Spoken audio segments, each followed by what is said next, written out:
Today, St. Peter stands in an unusually shaped churchyard, but it's believed that there was once a Norman chapel here, followed by a timber church. But it's the church tower, built in the late 14th century, that tells an horrific story of massacre that took place here on Christmas Eve in 1643 and carried out by Royalist troops during the English Civil War. Welcome to Rambles Through History. But at the end of the Civil War, this tragic event wasn't to be forgotten, and had King Charles decided to plead at his trial in Westminster Hall, then this would certainly have been one of the charges brought against the king. Almost every church that I visit tells me a story of past lives, beliefs and traditions, and today St. Lawrence's has certainly lived up to that reputation. When the body snatchers were brought to trial, it was found that the 1830 statute book didn't make any allowance for body snatching, and therefore it wasn't illegal. However, both men were imprisoned for the theft of wedding rings from the dead bodies. Now, following the 1830 trial, it was decided by the church here that every new interment would have a large boulder placed within the grave. Great stones were brought by horse and cart from the quarries, and each time a grave was opened, one of these was placed inside. This was an attempt to deter the body snatchers, and no more interference was allowed with the graves. St. Lawrence's is a daughter church to nearby St. Mary's at Rosthern. However, St. Lawrence's didn't have its own priests or vicars until the year 1556. Welcome to another episode of Rambles Through History. The church that we see today was partly rebuilt in the year 1811.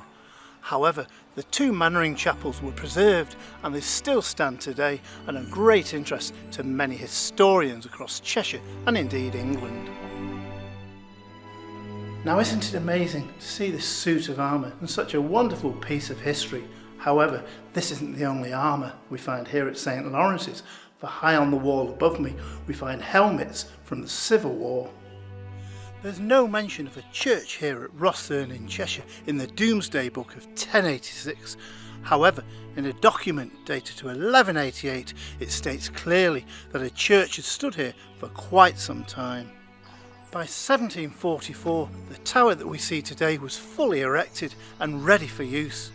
The damage below had been repaired and the church was back in full working order.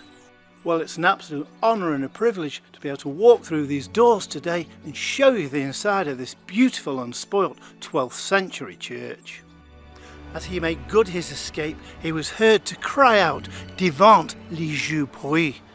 This was to become the family motto of the Mannerings. For the pig belonged to St. Anthony, and he would travel from village to village with the pig to cleanse people's souls and remove those evil spirits. How did he do this? By simply ringing the bell that was attached to the neck of the pig. History tells us that there's been 5 churches on this site, all being demolished, the first one being demolished in 1595, followed by the last one in 1977. I find it strange that after 4 churches were demolished, the Victorians saw fit to build a 5th. Of course, this one sank too, and it had to be demolished. Those Victorians weren't always quite as smart at their engineering. From the earliest medieval period right through to the 17th century when battles raged around the walls of St. Chad's, it just goes to show you what history lays beneath our feet. Above our heads in the belfry remain 3 ancient bells, the first one stating to the Queen and the realm and dated to 1598. However, in 1882 the statue was rediscovered in the graveyard by the then vicar William Lowe. He really believed he'd found a statue of the Virgin Mary and had it reinstated in the church with much pomp and ceremony.